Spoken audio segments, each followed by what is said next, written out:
अति प्रिय है। कल हम चर्चा कर रहे थे कि महादेव के स्वरूप को, महादेव के रूप का जब आप दर्शन करते हैं, जिन जिन चीजों को महादेव ने धारण किया हुआ है, उन सब का गहन दार्शनिक अर्थ है, उन सब के बहुत गहन दार्शनिक अर्थ है। और उन दार्शनिक अर्थों की चर्चा करते हुए कल हम चर्चा किए कि महादेव के एक हाथ में कपाल और कमंडल है, जो संतोषी, तपस्वी और अपरिग्रही जीवन का प्रतीक है, शिक्षा लेना। महादेव ने शरीर पर चिता की भस्म का लेपन किया हुआ है, संकेतात्मक विषय है। इस काया की अंतिम गति मुट्ठी भर राख है। इसलिए जब तक काया ठीक है, जब तक रूप ठीक है, यौवन ठीक है, शरीर ठीक है, जिन उलझनों में उलझे हो उससे समेटो और काया के भीतर में जो मायापति है, जो मायापति है, उन मायापति के साथ अपने संबंध को प्रगाढ़ करो। फिर हमने चर्चा की महादेव ने डमरू को एक हाथ में धारण किया, अपने त्रिशूल पर डमरू को धारण किया। डमरू प्रतीक है आनंद आपके भीतर पड़ा हुआ है। उस भीतर के आनंद के लिए आपको भीतर उतरना पड़ेगा। महादेव ने अपने शरीर पर काले काले नागों को धारण किया हुआ है। ये प्रतीक है जो काल से परे है, जिस पर काल का प्रभाव नहीं होता। उस कालातीत चिर समाधि भाव में, जगत में रहते हुए कालातीत समाधि भाव में प्रवेश करें। अब हम आगे बढ़ते हैं। एक चीज देखोगे, महादेव के पास जो कुछ भी है ना, सब 3 की संख्या में। जो कुछ है 3 की संख्या में। त्रिदल बिल्व पत्र, त्रिपुंड, त्रिनेत्र, त्रिशूल, सब 3 की संख्या में। ये इसका क्या अर्थ है कि सत, रज और तम, सतोगुण, रजोगुण, तमोगुण को अपने जीवन के भीतर में साम्य अवस्था में रखो, सम करके जीवन के भीतर में चलो। श्रीमद् भगवत गीता में कृष्णचंद्र इस विषय को अर्जुन को समझा रहे हैं। अर्जुन को कहे, अर्जुन त्रैगुण्या विषया वेद। अर्जुन 3 गुण वेद का विषय है, पर ये तीनों गुण आपस में भाई भाई हैं। ये तीनों गुण आपस में भाई भाई हैं। जब हम कहते हैं कि ये व्यक्ति बड़ा सतोगुणी है, उस समय में भी उसके भीतर में 90% सतोगुण होता है और 7% रजोगुण होता है और 3% तमोगुण होता है। ये जो 3% तमोगुण है, ये इतना शक्तिशाली है कि कब 90% सतोगुण को नीचे पटक दे, पता ही नहीं चलता। ये तीनों आपस में भाई भाई हैं। आप राम कथा से इसको समझिए कि कई अम्मा रोज अपने कुलदेव रंगनाथ भगवान की पूजा करती हैं। श्री राम के कुलदेव कौन है? रंगनाथ भगवान। तो रंगनाथ भगवान की रोज पूजा करती हैं और पूजा करने के बाद रंगनाथ भगवान से एक ही चीज मांगती है कि अगले जन्म में राम और सीता मुझे पुत्र और पुत्र वधू के रूप में प्राप्त। परम सतुगुणी है कैकेयी अम्बा, लेकिन अभी भी 7% रजोगुण पड़ा है और 3% तमोगुण पड़ा है। जिस समय मंथरा ने आकर समाचार दिया, मंथरा ने कहा कल श्री राम का राज्याभिषेक है। प्रसन्न हो गए कैकेयी, गले से मणियों की माला को उतारी और मंथरा के गले में डाल दी। मंथरा ने कहा, महारानी जरा विचार करो, मैं तो आज भी दासी हूं, कल भी दासी रहूंगी और कल भी दासी थी, पर अपने बारे में विचार करो। अगर राम राजा हो जाएंगे तो राजमाता कौशल्या हो जाएगी, और अगर राजमाता कौशल्या हो जाएगी तो तुम्हारी स्थिति दासी की हो जाएगी। परम सतोगुणी केकई सतोगुण से कहां गिरी आकर के, तमोगुण पर आ गई, रजोगुण पर आ गई। सतोगुण से किस पर गिरी, रजोगुण में आकर गिरी। और वही केकई अम्बा जो रोज अपने कुलदेव रंगनाथ भगवान का पूजन करने के बाद रंगनाथ भगवान से एक ही वरदान मांगती थी कि अगले जन्म में राम और सीता मुझे पुत्र और पुत्र वधू के रूप में प्राप्त हो। वही केकई अम्बा सीताराम जी को, राम जी को 14 वर्ष का वनवास दी। अर्थात ये तीनों गुण आपस में क्या है, भाई भाई है। पता नहीं चलता कब कौन किसको पटक दे। देखो सतोगुण का अर्थ क्या है? सतोगुण का अर्थ है जब हमारे भीतर में दूसरे को सुख देने की वृत्ति हो, तब हम सतोगुणी। जब हमारे भीतर में स्वयं सुख प्राप्त करने की इच्छा हो, तब हम रजोगुणी। जब हम स्वयं सुख प्राप्त करने की लालसा में दूसरे को दुख देने को तैयार हो जाते हैं, तब हम तमोगुणी हो जाते हैं। तो भगवान अर्जुन को कहे, सुनो अर्जुन, त्रय गुण्या विषया वेदा, 3 गुण वेद के विषय हैं, और अर्जुन तुम तीनों गुणों से ऊपर उठो। नैस्त्रैगुण्य भव अर्जुन, अर्जुन तुम 3 गुणों से ऊपर उठो, और अर्जुन तुम मेरे गुणों में आ जाओ। अर्जुन ने पूछा, प्रभु मैं आपके गुणों में आ जाऊंगा तो आप क्या करोगे? भगवान ने कहा, निवशिष्यसि मय्येव अतः ऊर्ध्वं न संशय। तुम मेरे गुणों में आ जाओगे तो अर्जुन फिर मैं तुम्हें कहीं और नहीं रखूंगा, तुम किसी लोक आदि में नहीं रहोगे, तुम मुझ में ही निवास करोगे, तुम मुझ में ही निवास करोगे। तो ये जो महादेव के माथे पर त्रिपुंड, जो कुछ भी महादेव के पास है सब 3 की संख्या में, त्रिदल बेल्व पत्र, त्रिपुंड, त्रिनेत्र, त्रिशूल। अर्थात है, इसका अर्थ है, दार्शनिक अर्थ है कि सत रज तम, इसको हम अपने जीवन में क्या करें, सम करें। और ये कब सम हो जाएगा?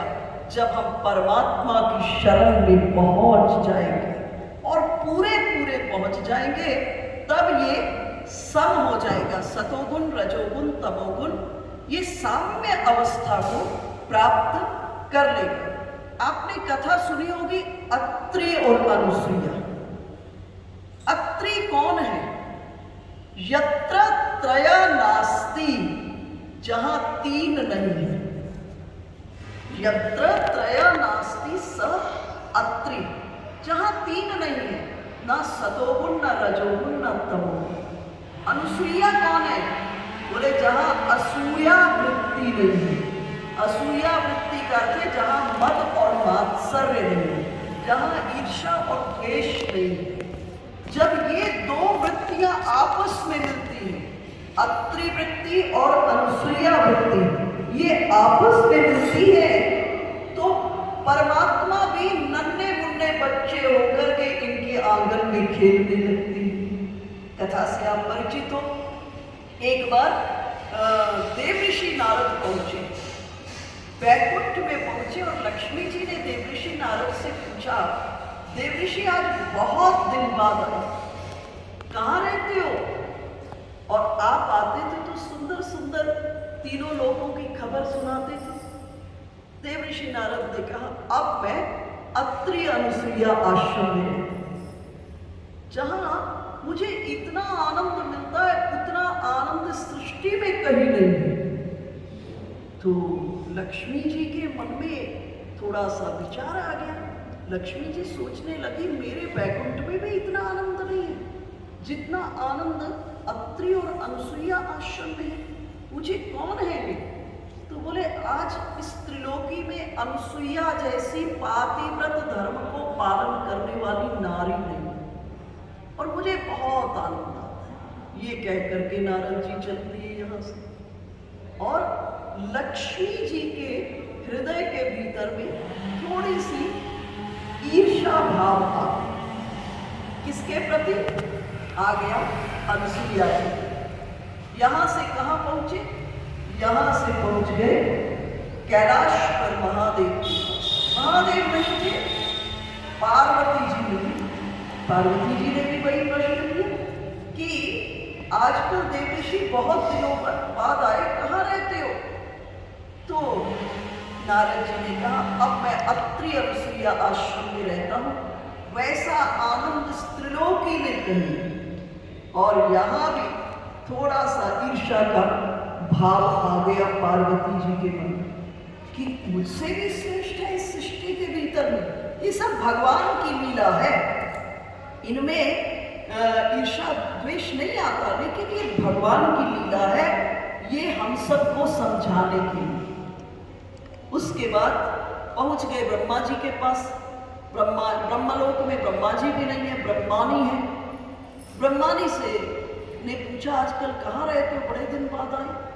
देवऋषि फिर वही बात दोहराए कि अब मैं अत्रि अनसुईया आश्रम में रहता हूँ, वैसा आनंद त्रिलोकी में। यहाँ से भी चल दिए।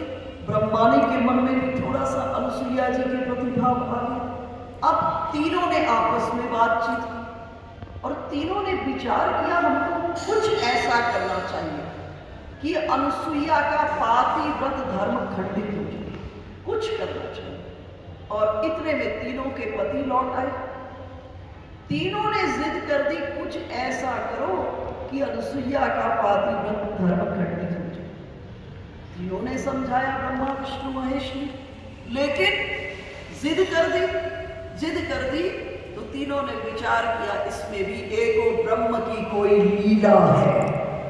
तीनों सन्यासी का रूप धारण किए और पहुंच गए अत्रि अनसुईया आश्रम। अभी अभी अत्रि ऋषि वन में गए थे तपस्या और कुछ समिधा और कुछ अपनी पूजा से संबंधित कार्य के लिए। और अनसुईया जी का रोज का नियम था, जब अत्रि ऋषि वन को जाते तो अनसुईया जी अत्रि ऋषि के चरण धोकर चरण धोवन को अपने पास रखती थी। आज तीनों ब्रह्मा विष्णु द्वार पर खड़े हैं। तीनों ने आकर के जोर से आवाज लगाई, भिक्षाम दे। आ गई अनसुईया जी द्वार पर बाहर आई और द्वार पर आकर के भिक्षा देने के लिए लेने के लिए बाहर जाने लगी। तो तीनों ने एक स्वर में कहा कि हम उसके हाथ से भिक्षा लेंगे जो दिगंबरा हो। दिगंबरा का अर्थ है निर्वस्त्रा। हम निर्वस्त्रा नारी के हाथ से भिक्षा लेंगे। अब सोचने लगी अनसुईया जी, अगर भिक्षा नहीं देती हूं तो मेरे गृहस्थ धर्म खंडित होता है, और निर्वस्त्र अवस्था में भिक्षा देती हूं तो पातिव्रत धर्म खंडित होता है। लेकिन अनसुईया जी कौन है जहां असूया वृत्ति नहीं है। अनसुईया जी ने वही चरण धोवन जो रखा था, अत्रि ऋषि के चरण धो करके उसी जल को लिया और मन ही मन चिंतन की कि अगर मन कर्म वाणी तीनों से मैंने अपने पति की परमेश्वर रूप में पूजा की है, तो ये तीनों जो सन्यासी हैं ये नन्हे मुन्ने बच्चों में परिवर्तित हो जाए। ये कह करके जल छिड़का और देखते देखते ब्रह्मा विष्णु महेश छोटे छोटे बच्चों में परिवर्तित हो गए। और आज अनसुईया जी ने खीर बनाई और आंगन में ढाक का पेड़ था। ढाक के पेड़ के पत्तों पर चौड़े पत्ते होते हैं, उन पर खीर रखकर तीनों को गोद में बिठाकर अनसुईया जी खीर खिला रहे। सोचने लगे तीनों ब्रह्मा विष्णु महेश, नारद झूठ नहीं कह रहे। नारद को ही अत्रि अनुसुईया आश्रम में आनंद नहीं आता, हमको भी इतना आनंद आया है जो आनंद अन्यत्र नहीं है। ये किसका आनंद है? ये आनंद है जब दो वृत्तियां आपस में मिलती हैं। कौन सी दो वृत्तियां? अत्रि वृत्ति और अनुसुईया वृत्ति। अत्रि का अर्थ है यत्र त्रय नास्ति, जहां सत रज तम तीनों गुण नहीं है। क्या क्या है? परमात्मा का केवल भाव है और कुछ नहीं है जहां पर। और जहां असूया वृत्ति नहीं है, जब ये दो वृत्तियां आपस में मिलती हैं तो वहां किसका प्राकट्य होता है? आनंद का प्राकट्य। कथा से आप परिचित हो, कृष्णचंद्र का प्रादुर्भाव कहां हुआ? कारागार में। लेकिन चले कहां गए? नंद और यशोदा के। नंद किसको कहते हैं? जो दूसरे को आनंद दे सो नंद। यशोदा कौन है? जो दूसरे को यश दे सो यशोदा। जब ये दो वृत्तियां आपस में मिलती हैं, दूसरे को आनंद देने की वृत्ति और दूसरे को यश देने की वृत्ति आपस में मिलती है, तो श्री कृष्ण कारागार से कहां पहुंच जाते हैं? नंद यशोदा के भवन गोकुल के भीतर में पहुंचते हैं। अगर हम भी चाहते हैं हमारे जीवन में ठाकुर जी आए, तो क्या करो? अपने घर में दो वृत्तियां बढ़ा दो, दूसरे को आनंद देने की वृत्ति और दूसरे को यश देने की वृत्ति। जैसे ये दो वृत्तियां आपस में मिलेंगी तो क्या होगा? त्रिभुवन के ठाकुर आपके आंगन में आकर के नृत्य करने लगेंगे, विश्राम करेंगे, आनंद देने लगेंगे। इसलिए हम क्या कहते हैं? नंद घर आनंद भर। ये नहीं कहते नंद घर कृष्ण भय। क्या कहते? नंद घर आनंद भय। परमात्मा का वास्तविक स्वरूप क्या है? आनंद। तो महादेव के पास जो कुछ भी है सब तीन की संख्या में, और इधर तीनों लौटे नहीं, ब्रह्मा विष्णु महेश, और नारद जी पहुंच गए। नारद जी ने कहा, देवियों चिंतित दिखाई दे रही हो, क्या बात है? तीनों चुप हो गए। नारद जी ने कहा, बताओ तुम्हारे पतिदेव कहाँ हैं, और कहीं तुमने किसी के अहित करने के लिए तो नहीं उनको भेज दिया? चुप हो गई तीनों। नारद जी कहे, समाचार देने आया हूं, तुम्हारे पति अब नन्हे मन्ने बच्चों में परिवर्तित हो गए। अब अगर तुम खूब उन पर मेहनत करोगी, खूब दूध पिलाओगी, खूब खिलाओगी, तो जब बड़े होंगे तब तक तुम्हारी रिटायरमेंट हो चुकी है। तो इस जगह नारद जी ने कहा, आप चिंता नहीं करो, उदास मत हो, दुखी मत हो, ऐसा करो, जाओ अत्रि अनुसुईया आश्रम में। अनुसुईया बहुत करुणामयी है, बहुत ममतामयी है, जाओ उनकी शरण में। अब पहुंच गए तीनों देवियां अत्रि अनुसुईया आश्रम में, और ठीक इसी वक्त अत्रि ऋषि वन से लौटे।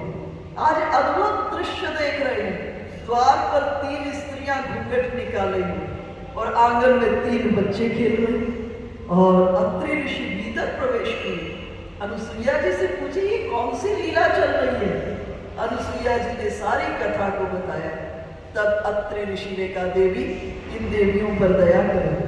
पुनः अनुसुईया जी ने अत्रि ऋषि के चरण को धोया, और धो करके चरण धोवन था उसको लेकर पुनः उन छोटे बच्चों पर छिड़का और कहा, अगर मन कर्म वाणी से मैंने अपने पति की परमेश्वर रूप में सेवा की है, तो ये पुनः अपने स्वरूप में प्रकट हो जाए। और तीनों बच्चे फिर ब्रह्मा विष्णु के रूप में प्रकट हो गए, और तीनों ने एक स्वर में कहा, नारद असत्य नहीं कह रहे थे, नारद को ही आनंद की प्राप्ति नहीं होती इस आश्रम में, हम सबको भी यहाँ अद्भुत दिव्याति दिव्य आनंद की प्राप्ति हुई है। और तीनों ने अत्रि अनुसुईया को वचन दिया, कालांतर में हम आपके यहाँ पुत्र के रूप में प्रकट होंगे, यहाँ विष्णु दत्त के रूप में, ब्रह्मा चंद्रमा के रूप में, और शंकर भगवान दुर्वासा ऋषि के रूप में इनके घर पुत्र बन करके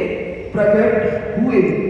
तो महादेव के पास जो कुछ भी है वो 3 की संख्या है, अर्थात जब जीव अपने इष्ट की शरण में चला जाता है तो इन तीनों को सामने सब करने की सामर्थ्य अपने इष्ट देव की कृपा से प्राप्त हो जाती है। महादेव के कंठ के भीतर में हलाहल विष और माथे पर चंद्रमा को धारण किए, संकेतात्मक विषय है। जब विश्व कल्याण का समय आए तो हलाहल विष का पान करके भी आत्मस्थ स्थित रहना। महादेव के कंठ में विष है, पूरी सृष्टि को सनाथ कर दिए। समुद्र मंथन के समय में जब विष का पान किए और विष का पान करने के बाद फिर कहाँ पहुंच गए, फिर कैलाश में एकांत आत्मस्थ रहे, अर्थात अपनी आत्मा के भीतर में जाकर के विश्राम कर रहे हैं। जब आत्मा में विश्राम कर रहे हैं तो क्या है, बाहर के विष और बाहर के अमृत नहीं प्रभावित करते। जब जीव, देखो इस शरीर के भीतर में एक ऊर्जा है, ऊर्जा है जिसे मैं साधारण शब्दों में कहती हूँ एक होश है। जिस होश से इस सृष्टि के भीतर में आप गतिविधियों को करते हैं, एक ऊर्जा। जब उस ऊर्जा को ऊपर उठा करके अपनी आत्मा में अवस्थित करने की कला आ जाती है, अर्थात आत्मा राम उस होश को खींचकर आत्मा के भीतर में मर्ज कर देना, उसमें रख देना, तो जीव फिर शरीर पर होने वाले किसी आघात और प्रतिघात से, किसी भी स्थिति परिस्थिति से मुक्त हो जाता है। इसके बाद महादेव आगे कह रहे हैं कि त्रिविध साधनों के भेद से, त्रिविध साधनों के भेद से 3 प्रकार के साधन है ना। इसको आप ये भी कह सकते हैं कर्म, भक्ति और ज्ञान। सात्विक, राजसी और तामसी अलग अलग वृत्ति होने के कारण अलग अलग व्यक्ति के लिए अलग अलग साधना, प्रत्येक व्यक्ति के लिए। इसलिए धर्म की जो पहली परिभाषा है वो है स्वभावाचरणे धर्म। अपने स्वभाव का आचरण करना ही धर्म है। जैसे आग का स्वभाव क्या है, जलाना, दाहक शक्ति। अगर आग में जलाने की शक्ति न रहे, दाहक शक्ति न रहे, तो हम उसको आग नहीं कहेंगे। जल के भीतर में शीतल करने की शक्ति है, परंतु अगर जल में शीतलता की शक्ति खत्म हो जाए तो आप इसको जल नहीं कहेंगे। इसी तरह से मनुष्य की विशेषता है, किस चीज से, कि मनुष्य के भीतर में धर्म है।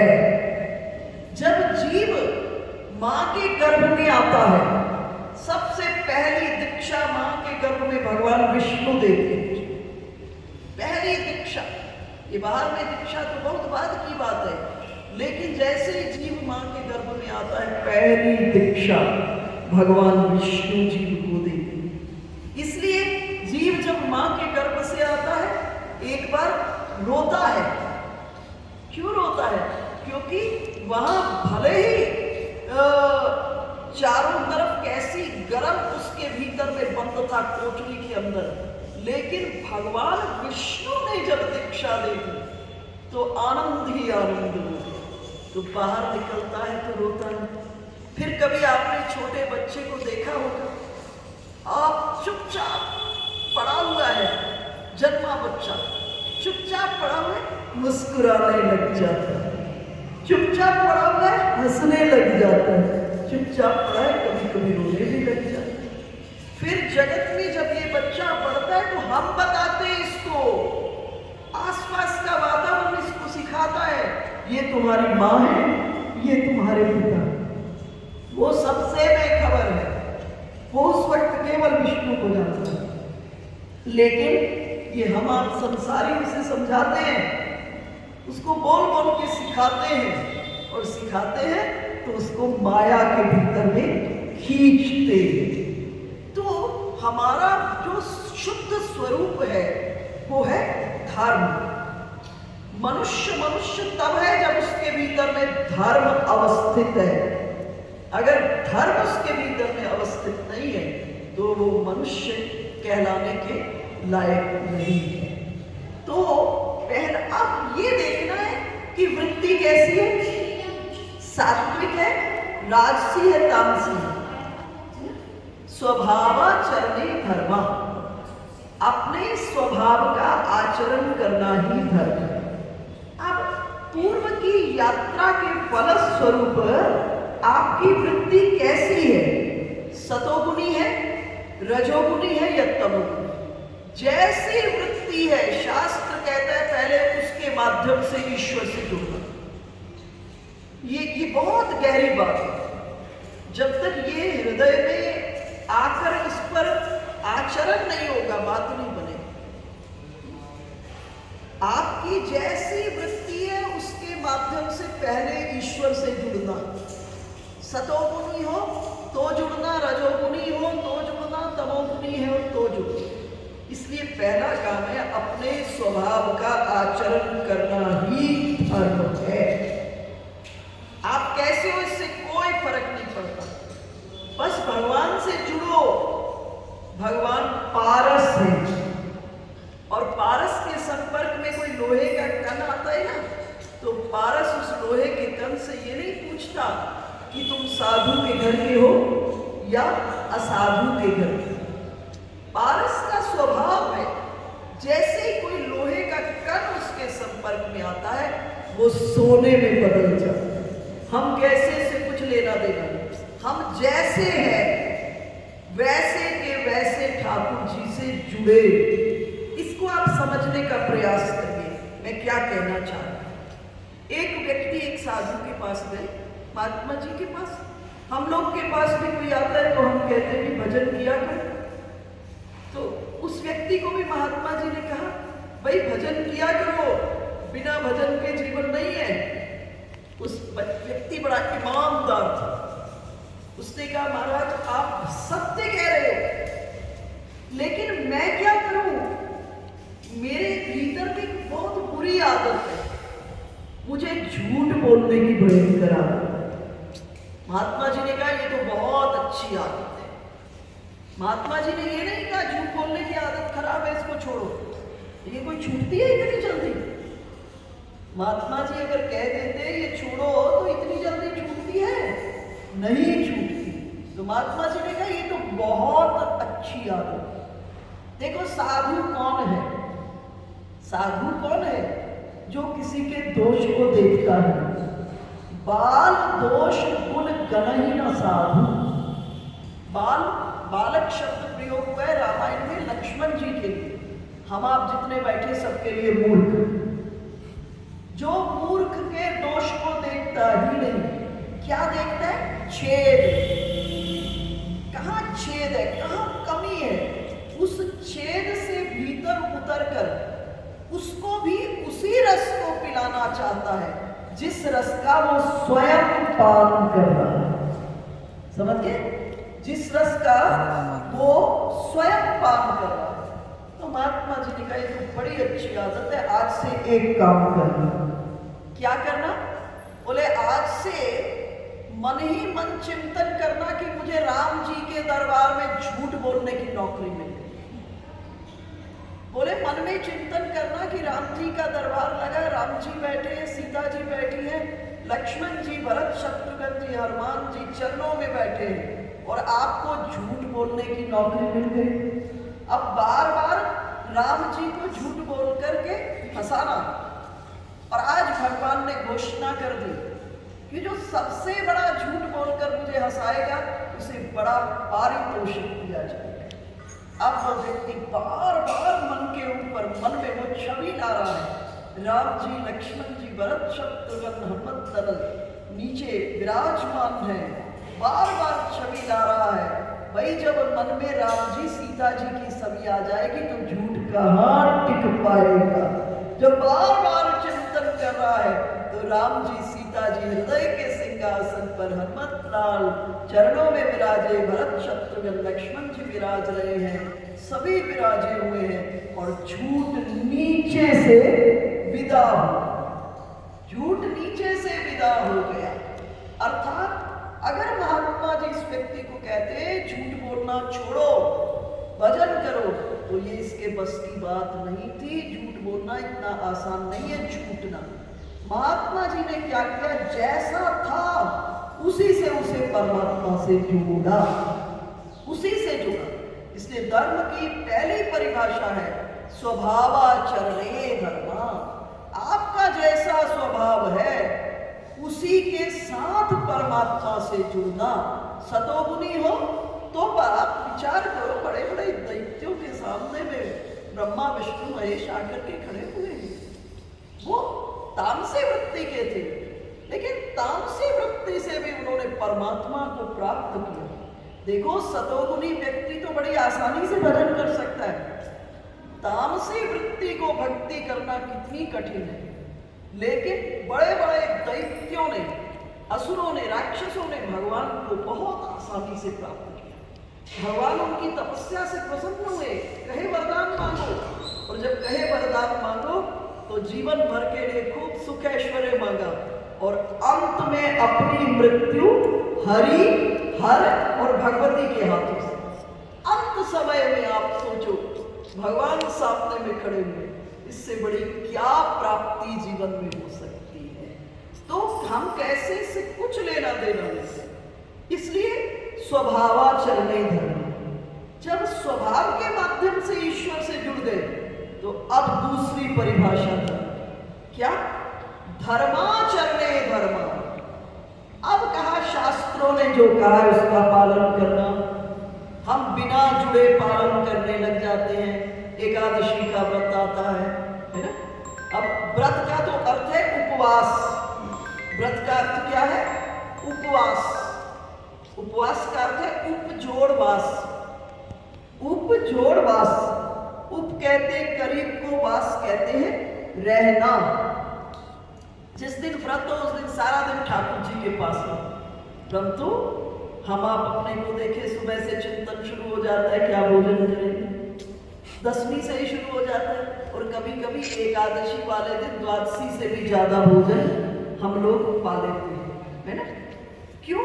क्योंकि बिना जुड़े शास्त्र के वचन का पालन करो। इसलिए पहले जुड़ो और फिर कहा धर्माचरणे धर्म। आप शास्त्रों ने जो आदेश किया है पालन करो। आप पालन करोगे ना, जुड़े होगे, लगेगा साक्षात ठाकुर जी सामने खड़े। आप जल देखो, जब शिव पर जल चढ़े, इसको अनुभव करना, जब शिव जी पर जल चढ़ाओ तो अंतःकरण में शीतलता होनी चाहिए, क्योंकि जिस पर जल चढ़ा रहे हो उसी के अंश तुम हो। उधर जल चढ़े तो इधर प्रतिक्रिया होनी चाहिए। अगर नहीं हो रही, इसका मतलब सिर्फ हमने विधि को अपनाया है, विधि के माध्यम से निधि से हम नहीं जुड़े। निधि से जब जुड़ेंगे तो इधर जल चढ़ेगा, इधर शीतलता की अनुभूति होनी चाहिए, क्योंकि हम उसी के अंश हैं। जब अंशी पर जल चढ़ेगा तो अंश पे उसकी अनुभूति होनी चाहिए। और धर्म की अंतिम परिभाषा क्या है, धर्मा अर्पणे धर्मा। जीवन में वो सौभाग्य की प्रभात आ जाए। जीवन में जो कुछ भी किया है, आज त्रिभुवन के ठाकुर सामने में खड़े हैं और जो कुछ किया उसकी पोटली बनाकर उनके चरणों में चढ़ा दो। इसलिए धर्मा अर्पणे धर्मा, अंत में उसको ठाकुर जी को समर्पित हम जीवन के भीतर में कर दें। इससे आगे हम जो विषय पर चर्चा कर रहे थे उस पर वापस आए। महादेव कह रहे त्रिविध साधनों के भेद से मेरा भजन 5 प्रकार का,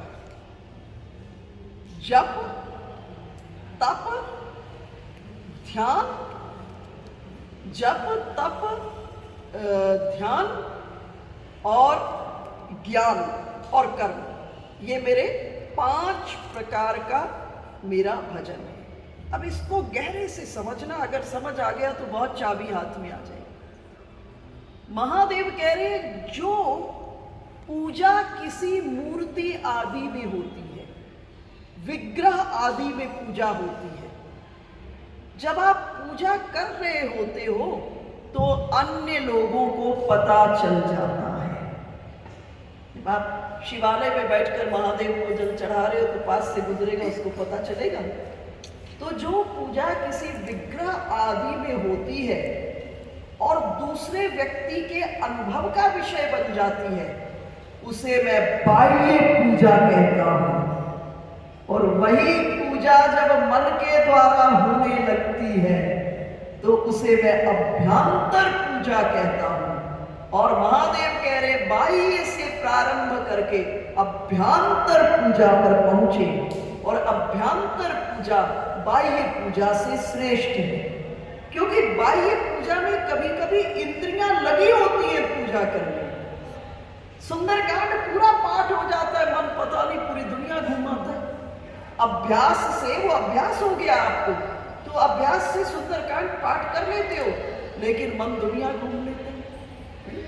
जब करते रहते हो घंटों, लेकिन मन दुनिया घूम लेता है। वो अभ्यास से जब चलता रहता है, लेकिन मन दुनिया में। लेकिन जब आप अभ्यांतर पूजा में प्रवेश करोगे तो करने की ड्यूटी मन की होगी, करने वाला मन होगा। और जब करने वाला मन होगा तो दौड़कर कहां से जाएगा। जब सुपरविजन की ड्यूटी, करने की ड्यूटी मन को दे दी तो कहां से दौड़कर जाएगा। एक छोटे से दृष्टांत से इस बात को समझिए। एक बहुत बड़ी मुसलमानी फकीर हुई जिसका नाम राबिया था।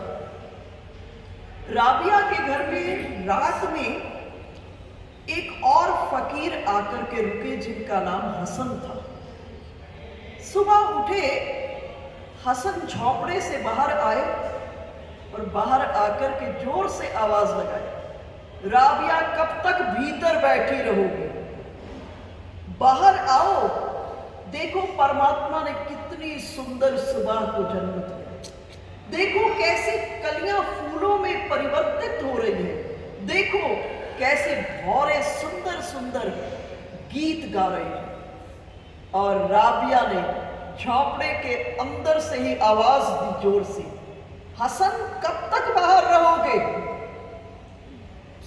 तुम जिस सुबह को होते हुए देख रहे हो बाहर में, उस सुबह को जन्म देने वाले को मैं अपने अंतःकरण में देख रही हूं। जिस सुबह को तुम बाहर जन्म लेते हुए देख रहे हो, उस सुबह को जन्म देने वाले को मैं अपने हृदय के सिंहासन पर बैठे हुए देख रही हूं। तुम जिन कलियों को फूलों में परिवर्तित होते हुए देख रहे हो, उन कलियों को फूलों में बदलने वाले को अपने हृदय के सिंहासन पर बैठे हुए देख रही हो। तुम जिन भौरों के संगीत को सुन रहे हो, उन भौरों को संगीत देने वाले को अपने हृदय के भीतर में गुनगुनाते हुए अनहद के नाद को मैं श्रवण कर रहा हूं। अर्थात बाहर से भीतर। और शिव इसे अपनी वाणी से शिव महापुराण में कह रहे हैं कि जिस पूजा को मूर्ति विग्रह आदि में किया जाता है और जो दूसरे के अनुभव का विषय बन जाती है, उसे मैं बाह्य पूजा कहता हूं। आप बाह्य पूजा से प्रारंभ करो और बाह्य पूजा से प्रारंभ करके आप अभ्यांतर पूजा में पहुंचे। और जो अभ्यांतर पूजा होती है वो सदैव बाह्य पूजा से श्रेष्ठ होती है। क्यों श्रेष्ठ होती है? क्योंकि बाह्य पूजा आप इंद्रियों के माध्यम से करते हो, लेकिन जब इंद्रियों के माध्यम से पूजा कर रहे होते हो, मन दुनिया में घूमता रहता है। लेकिन वही पूजा करने की ड्यूटी जब मन को देती है, जब करने की ड्यूटी, सुपरविजन की ड्यूटी और करने की ड्यूटी मन को देती है, तो दौड़ कर कहां जाएगा। देखो ये जो अध्यात्म का जगत है ना, ये एक तरफा बातचीत का जगत नहीं है।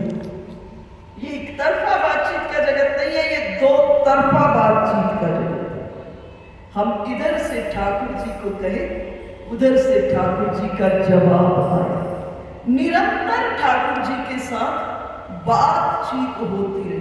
देखो सिद्ध लोग, आप देखोगे आज भी मैं कभी कभी यूट्यूब आदि में महात्माओं को देखती हूँ, ऐसे ऐसे महात्मा गहन स्थानों पर साधना कर रहे हैं, इतने गहन जगह पर कि आप वहां रहने और सोचने की कल्पना नहीं कर सकते। ऐसी जगह ऐसे ऐसे महात्मा जब उनको इंटरव्यू करने के लिए या कोई ऐसे पहुंच जाते हैं दर्शन कराने के लिए, वहां उस रास्ते पर पहुंचना इतना कठिन, मतलब 30-30, 40-40 फीट जमीन के नीचे बैठे हुए ऐसे महात्मा बैठे। ऐसे ऐसे महात्मा हैं कि जब उस स्थान से गुजरो तो आपको भयंकर सिंह और बाघों की आवाज सुनती है और वो उनके पास बैठे रहे। इसके पीछे कारण क्या है? ऐसे नहीं उन्होंने छोड़ा, वो छूट इसलिए गया क्योंकि उससे कुछ ऊपर मिल गया, उससे कुछ ऊपर मिल गया है। जब जमीन पर चलते अगला पांव जम जाता है तो पिछला छूट जाता है, छूटता है ना, अपने आप छूट जाता है। तो इसी तरह से जिनको कुछ श्रेष्ठ मिल गया है उनके जीवन में ये छोटे मोटे भोग छूट गए। तो ये अध्यात्म का जगत एक तरफा बातचीत का जगत है, ये दो तरफा बातचीत का जगत है, ये डायलॉग का प्लेटफॉर्म है। एक बड़ा सुंदर आपको दृष्टांत, कलकत्ता दक्षिणेश्वर रानी रासमणी ने रामकृष्ण परमहंस जहां साधना किए, जहां सिद्धि को प्राप्त किए, दोनों तरफ पे 6-6-12 ज्योतिर्लिंग की स्थापना रानी रासमणी ने कराई और अद्भुत भगवती महाकाली, वो काली जब रामकृष्ण परमहंस उनकी उपासना करते थे तो अपने हाथ से लड्डू खिलाते थे। कोई बहुत पुरानी बात नहीं, थोड़े ही समय की बात है। और काली प्रकट हो जाती थी और रामकृष्ण परमहंस के हाथ से लड्डू खाती थी काली। ये वो स्थान है। और रामकृष्ण परमहंस के उसी लीला स्थली में एक छोटी आयु के साधु आए, तरुण अवस्था की साधु। देखो, तरुण छोटी आयु में किसी को वैराग्य हो जाए, इसका मतलब पूर्व जन्म की साधना बहुत बड़ी थी, तीव्र साधना थी, वैराग्य हो गया। और उस वैराग्य में कोई ठीक से प्रेरक मिल जाए तो सिद्धि प्राप्त होने में देर नहीं। तो ये तरुण अवस्था का साधु आया, रामकृष्ण परमहंस को कहा कुछ दिन मुझे रहने का जगह दे। परम उदार संत रामकृष्ण परमहंस ने कहा खूब रहो। तो वो साधु रहने लगे, उनके पास सुंदर गोपाल जी थे। तो साधु की रहनी कैसी थी, कैसी रहनी थी? बोले प्रातः काल हुई, साधु लेकर के अपने गोपाल जी को गोद में गंगा जी चले गए। होना तो ये चाहिए था कि साधु पहले स्वयं गंगा स्नान करते, फिर शुद्ध होकर गंगा जल लेकर आते कुटी में, और कुटी में लाकर क्या करते, ठाकुर जी को सुंदर सिंहासन पर बिठा के स्नानादि कराते। लेकिन साधु ऐसा नहीं किया। साधु क्या किया, बाल गोपाल को साथ लेकर गंगा जी में चले गए और मलमल के नहलाने लगे। फिर उल्टा गंगा में लेट गए और अपनी पीठ पर बाल गोपाल को बिठा दिया।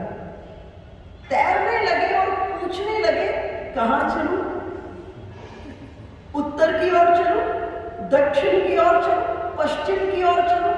अंदर से बातचीत चल रही है, संकेत मिलता जा रहा है, दिशा को बदलता जा रहा है। खूब ठाकुर जी को गंगा जी की सैर कराए, सैर करा करके अपनी कुटी में ले आए। होना तो ये चाहिए था, अब साधु सुंदर भोग बनाता, ठाकुर जी को सिंहासन पर बिठाता और बिठाकर भोग लगाता। कि साधु ने ऐसा नहीं किया। क्या किया, चूल्हे के पास ही ठाकुर जी को भी बिठा लिया। बात करता जा रहा है, बनाता जा रहा है, खिलाता जा रहा है। कभी पूछता है कुछ मीठा, मीठा खिलाता, नमकीन, खट्टा, जो जो अंदर से संकेत मिलता बातचीत से वो ठाकुर जी को खिलाता जा रहा है। भोजन हो गया, थोड़ा विश्राम हो गया, अब दोनों खेलने के लिए चले। साधु गोपाल जी को साथ लेकर गंगा के किनारे पर मिट्टी की सनोलियां थी, उनमें दोनों खेलने लगे, लुका छिपी का खेल। और इस उपासना की पद्धति को कौन देख रहे हैं? विवेकानंद जी। विवेकानंद जी ने रामकृष्ण परमहंस से पूछा, गुरुदेव ये साधु की कैसी साधना है, कैसी उपासना है? रामकृष्ण परमहंस बहुत धीरे बोलते थे, लेकिन आज बहुत जोर से बोले और जोर से बोलकर कहे, नरेंद्र। विवेकानंद जी का पूर्व का जो नाम था वो नरेंद्र था। जोर से बोले, नरेंद्र तुझे सिर्फ एक हाथ दिखाई दे रहा है जो साधु का है और बाल कृष्ण के मुख में जा रहा है। नरेंद्र अभी तुझे वो आंख नहीं मिली कि एक हाथ जो बाल कृष्ण का है और साधु के मुंह में जा रहा है। अर्थात जो अध्यात्म का जगत है उसमें दोनों तरफ से दो तरफा बातचीत होती है, एक तरफा बातचीत नहीं होती। तो महादेव कह रहे हैं कि जो पूजा मन के माध्यम से होती है मैं उसे अभ्यंतर पूजा कहता हूं, और अभ्यंतर पूजा बाह्य पूजा से श्रेष्ठ है। इसलिए बाह्य करें, लेकिन बाह्य करने के बाद इसलिए शास्त्रों ने मानसिक पूजा को बहुत बल दिया। मानसिक पूजा को बहुत बल दिया क्योंकि मानसिक पूजा में करने की ड्यूटी मन की होती है। जब करने की ड्यूटी मन की है तो दौड़ कर कहां जाएगा। उसके बाद महादेव कह रहे हैं, मुझ में लगा हुआ ही मन, मुझ में लगा हुआ जो चित्त है, जो मन है, उसी मन को मैं मन कहता हूं। साधारण मन को मैं मन की संज्ञा नहीं देता। इसको आप यूं समझिए, जब गोपियों के पास उद्धव जी पहुंचे और उद्धव जी गोपियों को ज्ञान का उपदेश देने लगे तो गोपियों ने कहा, उद्धव उधो मन नाही 10-20। उद्धव मन 10-20 नहीं है, एक मन सो कृष्ण ले गयो, अब कौन आराधे जगदीश। एक ही मन था, वो श्याम सुंदर ले गए हैं। अब किस ज्ञान की बात कर रहे हो? किस ज्ञान से, किस मन से हम श्याम सुंदर का ध्यान करें? और इस जगह गोपियों ने कहा, सुनो उद्धव जी, श्याम मन श्याम तन श्याम ही हमारो धन, ऊधो हमें आठों याम श्याम ही सो काम है। श्याम हिए श्याम जिए श्याम बिनु नाही दिए, आधे की सी लाकोई आधार श्याम नाम है। ऊधो तुम भय गौरे, पाती लेके आए दौड़े, जोग कहाँ राखू यहाँ रोम रोम श्याम।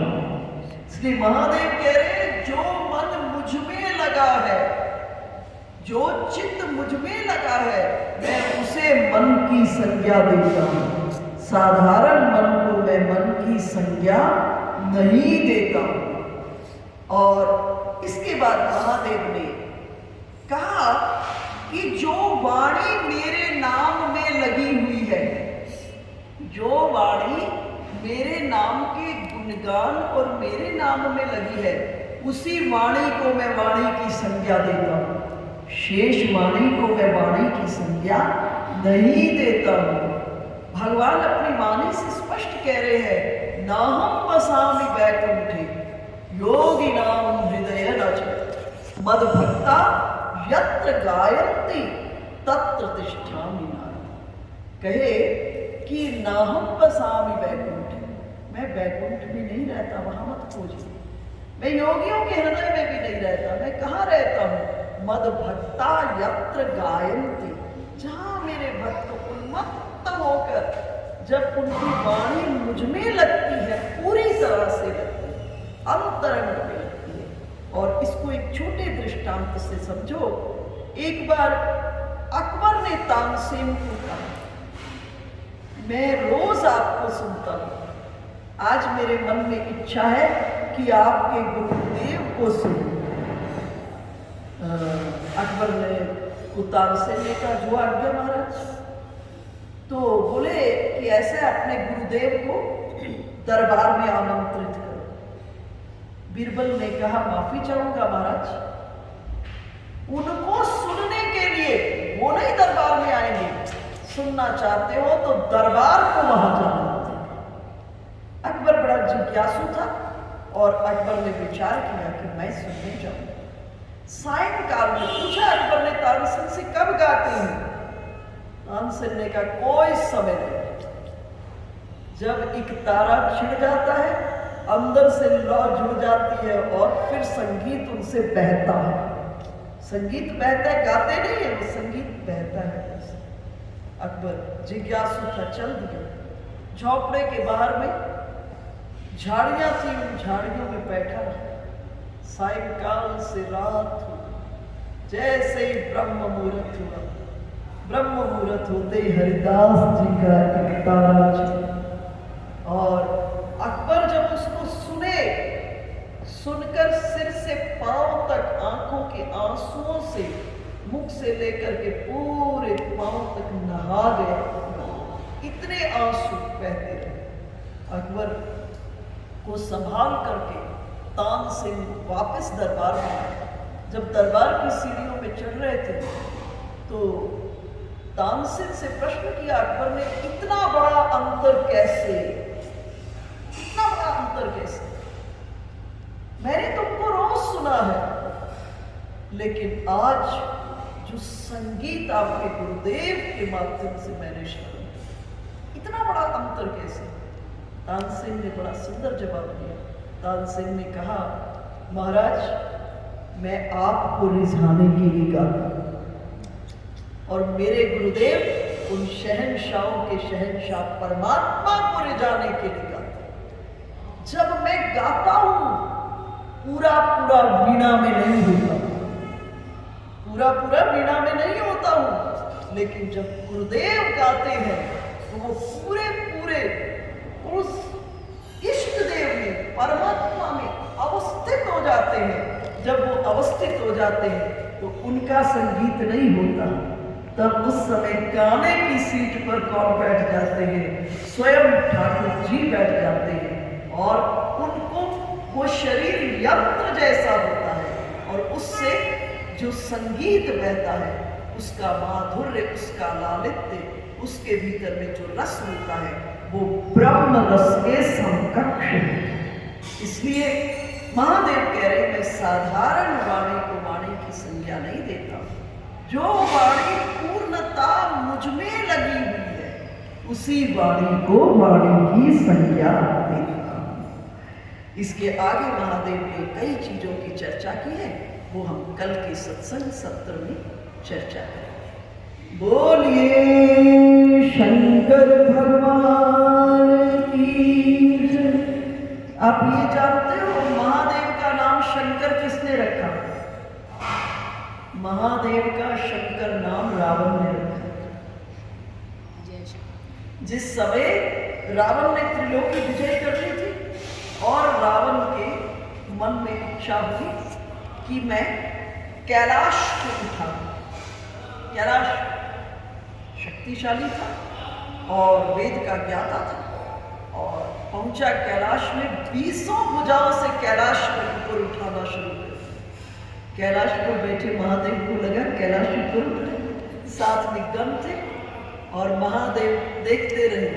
जैसे ऊपर उठाने लगा और अब महादेव अपने अंगूठे से उसको दबाए और दबाए तो रावण की 20 भुजाएं कैलाश के नीचे दब गई। पहली बार रावण को अनुभव हुआ कि मुझसे भी कोई इतना बड़ा शक्तिशाली है। और रावण यहाँ रोते हुए पुकारने लगा, शंकरः शंकरः शंकर, शं कहते कल्याण को, कर कहते कीजिए, कल्याण कीजिए, कल्याण कीजिए, कल्याण कीजिए। महादेव का एक नाम है आशुतोष। आशु कहते हैं जल्दी को, और तोष कहते हैं संतुष्ट को। बहुत जल्दी प्रसन्न होते हैं। सबसे जल्दी अगर कोई प्रसन्न होता है तो महादेव प्रसन्न होते। और महादेव प्रसन्न हुए और कैलाश को, अपने अंगूठे को उठाए, और रावण अपने, इससे पहले रावण का नाम भी रावण नहीं था। रावण का नाम दशानन, दशमुख इत्यादि था। और दशानन का अर्थ उसके 10 सिर नहीं थे। दशानन का अर्थ है 10 बुद्धियों के बराबर उस अकेले की बुद्धि थी। 10 बुद्धियों के बराबर उसकी अकेले की बुद्धि थी। तो इस जगह बाहर निकल के आया और महादेव के चरणों में प्रणिपात किया और महादेव को गुरु के रूप में वरण कर। और इसी जगह महादेव ने रावण का नाम, ये दशानन दशमुख का नाम रावण रखा। बोलिए शंकर भगवान की, यशोदानंदन भगवान